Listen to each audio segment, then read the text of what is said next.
Say, kids, what time is it? It's kind of like watching TV, but, in your car.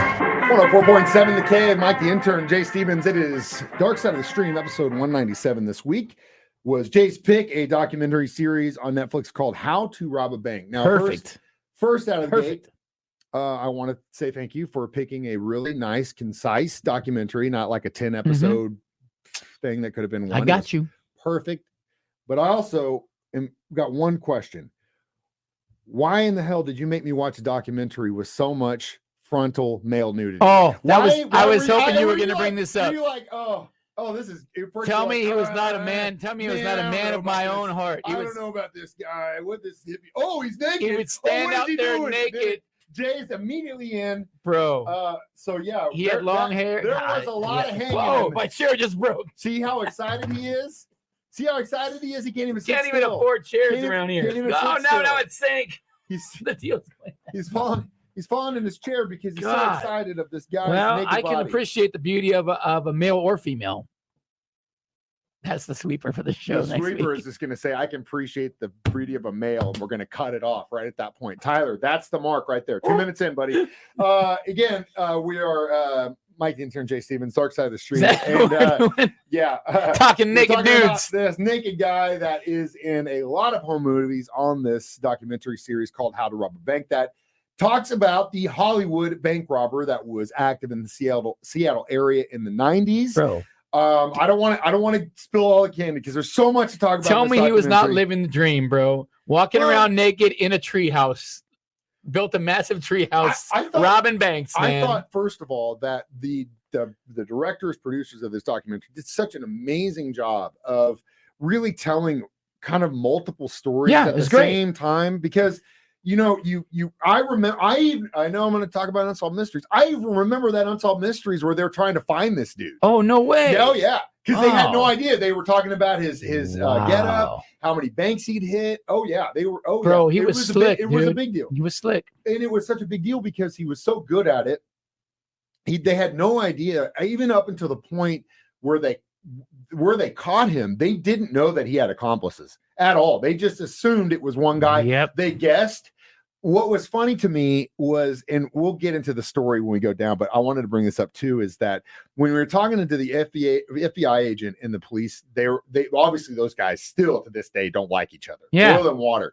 But it was so funny because they both were, at first they were like, there was a theory that it could have been a police officer. And then one of the guy goes, yeah, he thought it was a police officer. They cut to him. He goes, I never thought it was a police officer. Yeah, it was so good. They cut to him and goes, no, I never had that theory. They did such and it's like, dude, and then when job. it comes to the shootout, oh yeah, there is some controversy there because the police officer claims that he pointed his gun at him. The guys were like, we were never going to shoot at the police. Right. We were going to disable the vehicle. Now, granted, just an FYI here, guys, if you are ever involved in something nefarious and you are being chased by the police or they stop you, you possibly could get shot. If you reach for something or that being in your car, in your pocket, in your jacket, even going to shoot the tires out. You don't care if you're going to try and shoot their car or in the air. They're going to shoot you. If you go for something, they're going to defend. That's their training. Yeah. And that is the way it should be, honestly, because I don't want a police officer to get shot. Yep. So that argument coming from the guys that just robbed a bank, like, and then we're just going to shoot the car. Yeah, we're just going to shoot the tires out. No, if you got a gun, you're getting shot. He's got a shotgun or a rifle in his hand, and he turns back to face one officer who's by himself with a revolver in his hand. That revolver is going to take every shot he could, and he did. And they ended up, shooting a bunch of the dudes. So, but before all this craziness, it was just about this hippie dude that was living in the middle of the woods in a tree house in Washington, and we'll get to how he started next. Dark Side of the Stream on 104.7. Mike the Intern, Jay Stevens back in the studio. Dark Side of the Stream, episode 197, discussing how to rob a bank. So you end up finding out about this man. His name's Scott Scurlock, and he was a free spirit dude, really good-looking guy. Had built a huge treehouse on his property in the middle of the woods in Washington. Can I say very, very cult leader-esque vibe? Could have been David Koresh type vibe, kind of me vibe. From all accounts of the people he was with, the people he helped out, even when he was stealing money, he gave it away. He would give money to people, no problem, man. Thousands of dollars in donations to environmentalists that were trying to save the forest, all these hippie movements. One of the guys that was in this crew was like, why are you giving all this money to the hippies? That's what he cared about. Yeah, he just wanted to live his life. And so it wasn't always bank robbing. I did not know this until the documentary, but the guy started his nefariousnesses by cooking dope. Making meth. Got kicked out of his school for making it in the lab. Then he'd go out to Washington and do it. Definitely did not give me the meth use or maker vibes but the business side, he was just a businessman. He understood that since he was smart enough to do this, if he did it right, he can make a lot of money. Well, with that business, and he dealt with, I think, a few MCs at the time. One of his best friends got shot and killed in his sleep. That was kind of dealing with this. Yeah. He saw the writing on the wall. He did see the writing on the wall. And got the hell Smart out. man. Yeah. And he thought, well, this is, I'm making pennies on the dollar here. I could probably do something, make more money. Something better. So came up with the scam. And so then him and a buddy scam. go out to the movies, and they see a movie which is also one of my favorite movies of all time. And we'll talk about that next. And Ooh, what inspired these guys. What a tease. How to Rob a Bank, next on Dark Side of the Stream on 104.7. Mike the Intern, Jay Stevens, back in the studio. It's Dark Side of the Stream, episode 197. How to Rob a Bank on Netflix. So this dude, Scott, he's selling dope, ends up realizing that it's not going to go so well. Not worth the money. Gets shot. It's not worth your life. So everybody go see the movie Point Break in the theaters, 1991. Great movie. It's amazing. I love that movie so much. If I see it on TV, I'll watch it. So many great lines from that movie. My wife and I agree at the end where he finally catches up to him in Australia, and he's like, "I can't be locked up in a cage, man." That's one of my favorite lines of all time.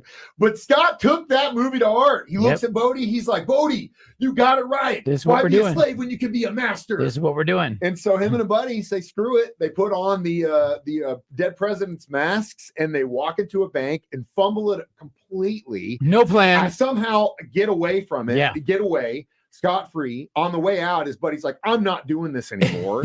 He packs up, moves to Montana, right? Scott's like, "When's the next one?" Yep. So he starts to figure out that he can he had enough of a presence, and he was big enough of a guy that he could kind of take care of the room by himself. That's a tough thing to do as a bank robber. That is. I don't know that because I've never done that, but from what they say.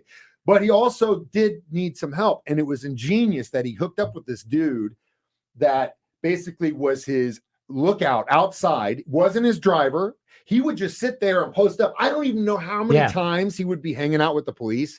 Can you imagine, like, just sitting there in the chilling, car with a radio in your lap, and you're just like watching them all? Here they come. Like, hey, man, I don't know at what point they didn't recognize this guy. Maybe they kept putting disguises on him too, but obviously they changed the vehicle. But anyway, so he let them know what was going on, and they became extremely successful. Even robbing the same bank, going back to the same bank. That's the crazy move. Well, because it's not so crazy because everyone would assume like you're never going back to the same bank. Well, these dudes, they didn't care. So, and robbing one bank, then as soon as the police are coming and shoot to the next bank, you're leaving one step behind you the whole time. Three banks in one day, man. That was the end game, because eventually the heat got so bad, he was getting really paranoid. He wasn't the same guy anymore. You could tell that this whole thing was weighing on him. Him and his partner decided, we're going to do this 3 bank job, right? We're going to all hit it on the day before Thanksgiving. All this money's coming in, and we're going to walk our separate ways. But we need a third guy. And so they go back to the dude he robs the first bank with. Somehow talks him into it. That's what I mean. This guy would have been a cult leader. Which, by the way, he was keeping it. That was the other thing. He's like, yeah, my daughter stayed at the treehouse. I was like, was that when you guys were robbing banks or cooking meth? I mean, father of the year right there, buddy. Either way, so they come back. It all goes to hell. They end up getting shot up. The 2 guys, his partners, get caught. Scott runs off, ends up getting caught in a trailer in the back of some dude's house, takes his own life while they were hunting him down. And that was that. But 2 guys went to jail. They got shot, got better, went to jail, and came out, and they lived to tell the story, man. What a great story to tell, right? I don't know. I mean, you used to hang out with this dude naked in a treehouse and rob banks, bro. Like that's the life right there, man. If you're willing to take 5 years of freedom and being able to do whatever you want, whenever you want, for trading 20 years of your life being locked in a cell, if that's a good trade to you, then I guess take Jay's advice. Me personally, I'd just rather work a 9 to 5. That's easy enough and feels more like jail enough as it is, let alone being locked up in a place where you can't see your friends or family. But either way, it's a crazy story, and we'll give it our reviews next. Dark Side of the Stream on 104.7 The Cave. Jay Stevens, Mike the Intern, back in the studio one more time. It is Dark Side of the Stream, episode 197. We did How to Rob a Bank this week on Hulu. I will give this 4 solid fake prosthetic noses. For sure. All day. For sure, 100%. Straight 4. I mean, it was shot incredibly well. The use of all the home footage they got, the story about him. I mean, they weren't. Let's not forget full frontal male nudity. Well, obviously, Jay's favorite part, the full frontal male nudity.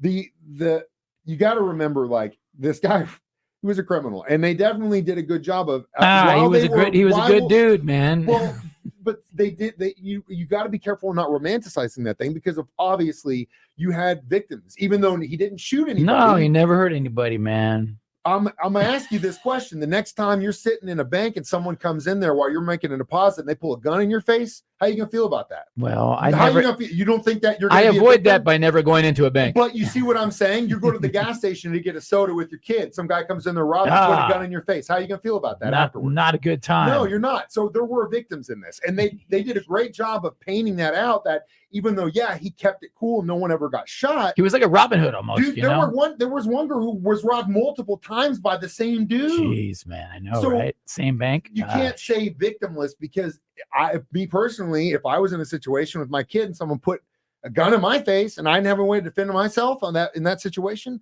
it'd probably leave a little bit of a scar.